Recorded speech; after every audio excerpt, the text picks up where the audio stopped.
অধ্যাদেশ বিএনপি আইন আকারে পাশ করে নাই, ওই 16টা অধ্যাদেশই সরকারের ক্ষমতার ভারসাম্য এবং জবাবদিহিতা নিশ্চিত। র্যাবের এই বিলটাকে তো আমরা বলি আকিকা বিল। 6 মাসের মাথায় এসে মন্ত্রিপরিষদের আকার বাড়লো, যুক্ত হলো আরও 5 জন। সেখানে আমরা দেখতেছি 52 জনের মন্ত্রিসভা দাঁড়ালে, এর সাথে তো মন্ত্রী প্রতিমন্ত্রী মর্যাদায় উপদেষ্টাও আছে। কেমন হলো? আচ্ছা, প্রথমে দুইজন সহ আলোচকের আমি আসলে যেগুলো বলবো ভেবেছিলাম, সাকিব ভাই অনেক কিছুই অ্যাড্রেস করেছে। আমাদের এমপি মহোদয় রাতারাতি আকাঙ্ক্ষার কথা বলছিলেন, যে আকাঙ্ক্ষা রাতারাতি, কিন্তু আমরা রাতারাতি আকাঙ্ক্ষা বাস্তবায়ন না হলেও রাতারাতি আকাঙ্ক্ষা মানে ব্যর্থ হতে দেখেছি। জাস্ট আমি এই কথাটা সবসময় বলি, আমার নিজের কাছে বিশ্বাস হয় না যে বিএনপি সরকার 24 ঘন্টার মধ্যে গণভোটকে নাই করে দিয়েছে। এবং সাকিব ভাই যে অধ্যাদেশগুলোর কথা বললেন, হ্যাঁ, যে 16টা অধ্যাদেশ বিএনপি আইন আকারে পাশ করে নাই, ওই 16টা অধ্যাদেশই সরকারের ক্ষমতার ভারসাম্য এবং জবাবদিহিতা নিশ্চিত করে। এবং সবচেয়ে ইন্টারেস্টিং হচ্ছে, আপনি মানবাধিকার লঙ্ঘন করা, যেটাতে বিএনপির নেতাকর্মীরা সবচেয়ে বেশি ভিকটিম, সে মানবাধিকার লঙ্ঘনের অপরাধের তদন্তভার আপনি পুলিশের কাছে রেখে দিয়েছেন। এবং কেউ যদি এটা প্রমাণ করতে ব্যর্থ হয় এই অপরাধ, তার উল্টা 5 বছরের জেল হবে। মানে যেই পুলিশের বিরুদ্ধে, যে নিরাপত্তা ব্যবস্থার বাহিনীর বিরুদ্ধে, যে গোয়েন্দা সংস্থার বিরুদ্ধে, যে র্যাবের বিরুদ্ধে সবচেয়ে বেশি অভিযোগ এই গুম খুনের, তাদেরকে আবার মানে বাঁচানোর বিল পাশ হয়েছে। আর র্যাবের এই বিলটাকে তো আমরা বলি আকিকা বিল, জাস্ট নাম পরিবর্তন। সাকিব ভাই 31 দফার 9 দফার কথা বলেছেন, আমি শুধু প্রথম দফার কথা বলি বিএনপির 1 নাম্বার, যেখানে তাদের সংবিধান সংস্কার পরিষদ গঠনের কথা বলা হয়েছে। সো রাতারাতি আকাঙ্ক্ষা পূরণ না হলো, রাতারাতি আমরা কিন্তু পিছনের দিকে যেতে পরিষ্কার দেখছি। আরও অনেকগুলো উদাহরণ দেয়া যাবে। আমি এই 6 মাসের এই যে রদবদল হলো, এখানে আসতে চাই। সম্ভবত ভুল না করে থাকলে আজকেই পত্রিকায় পড়ছিলাম 51 জন মন্ত্রী প্রতিমন্ত্রী, এরকম প্রায় 26 জন মন্ত্রীর মতো, 52 জন। এবং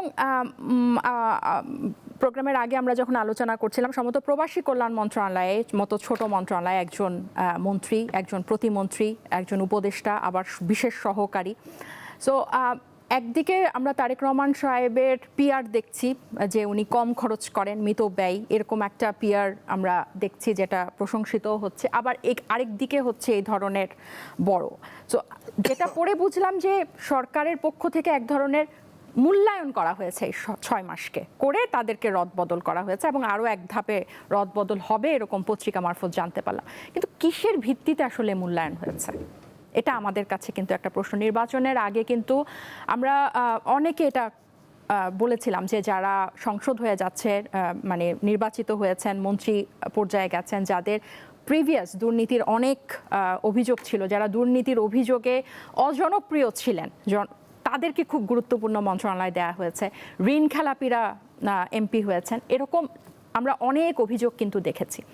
দেন ফাইন, 6 মাস গেল। এই 6 মাসে আসলে কিসের ভিত্তিতে তাদেরকে রদবদল করা হলো? আমাদের যে তথ্যমন্ত্রী ছিলেন স্বপন সাহেব, তাকে যে আমরা কিন্তু এই 6 মাসে গণমাধ্যমের মোটা দাগে আমরা কিন্তু স্বাধীনতা দেখেছি। আমাদের নতুন তথ্যমন্ত্রী, আমি আজকে একটা বক্তব্য কোট দেখলাম যে জুলাইয়ের সময় গণমাধ্যম সত্যি কথা তুলে ধরেছে। আমি রেসপেক্টফুলি এটার সাথে ডিসঅ্যাগ্রি করি। আমরা সবাই দেখেছি গণমাধ্যম কি পরিমাণ নিশ্চুপ ছিল। একদম জুলাইয়ের শেষে, অগাস্টের 30-31 তারিখের পর থেকে জুলাইয়ের তার কিছু কিছু গণমাধ্যম মুখ খোলা করে। It was completely built on social media, on digital media. So এবং এখনও আপনি দেখবেন যে তৎকালীন ফ্যাসিস্ট হাসিনার কাছে কিভাবে গণমাধ্যমের এডিটররা, সাংবাদিকরা গিয়ে সিজদা দিয়ে এসেছে, এই গণহত্যাকে তারা সমর্থন জানিয়ে এসেছে। এবং পুরো গণমাধ্যম থেকে গণ অভ্যুত্থানকে এক ধরনের ব্ল্যাকআউট করে রেখেছে তো এই হাউসগুলাই। সো আমরা কিন্তু গত 6 মাসে এই ধরনের কোনো কিছু কিন্তু দেখিনি। আমরা খুবই জুলাই মানে 12ই ফেব্রুয়ারির আগে যেভাবে আমরা সরকারের সমালোচনা করতাম, আমরা কিন্তু 13ই ফেব্রুয়ারিও আমরা কিন্তু পর থেকে কিন্তু আমরা গত 6 মাস কিন্তু আমরা সরকারের সমালোচনা করছি, আমরা বিভিন্ন বিষয় নিয়ে শুধু সমালোচনা, আমরা আলোচনাও করছি, মন খুলে আমরা কথা বলছি, অন্তত এই জিনিসটা ছিল। সো আসলে কিসের ভিত্তিতে তথ্যমন্ত্রীকে সরিয়ে আরেকজন নতুন তথ্যমন্ত্রী, সো এই মূল্যায়নের প্যারামিটারগুলা কি কি এটা নিয়ে কিন্তু কোনো কথা আমরা কিন্তু দেখলাম না। উল্টা যে এই যে এত একটা ছোট মন্ত্রণালয়ে অতিরিক্ত মানুষ, অনেকটা আমি ভুল হতে পারি কিন্তু আমার কাছে মনে হয়েছে যে পুরস্কৃত করা হচ্ছে এক ধরনের, হ্যাঁ, সবাইকে, এবং যাকে উপদেষ্টা করা হচ্ছে তাকে পূর্ণ মন্ত্রীর মর্যাদায়, একদিকে তারেক রহমান সাহেবের মিতব্যয়ী হওয়ার ক্যাম্পেইন, পিআর ক্যাম্পেইন, আরেকদিকে এরকম আকার বড় করার। সো হতে পারে যে পরের ধাপে এটা হয়তো সমন্বয় করা হবে, কিন্তু আমরা খুব খুশি হতাম যদি এটার একটা মূল্যায়ন থাকে। উল্টা আমরা কিন্তু জ্বালানি মন্ত্রীর আমরা কোনো ধরনের জবাবদিহিতা দেখছি না। আমরা সেদিনও অটোর এই ব্যাটারি চালিত রিকশায় ইউনিভার্সিটির শিক্ষার্থীর প্রাণ যেতে দেখলাম, আমরা কিন্তু কোনো ধরনের জবাবদিহিতা দেখছি না।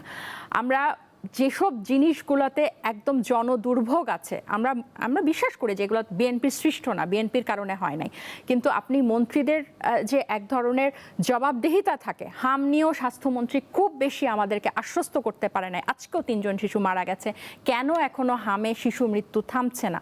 সো এই জবাবদিহিতাগুলার কোনো পরিষ্কার পরিচ্ছন্ন মূল্যায়ন করা হয়েছে, পরিষ্কার পরিচ্ছন্ন আমি বলি না, মোটামুটি জনগণের সামনে মূল্যায়ন করা হয়েছে, এরকম কোনো কিছু কিন্তু আমরা দেখছি না। সো হয়তো পরের ধাপে এটাকে সমন্বয় করা হবে বলে আমি মনে করি আর কি।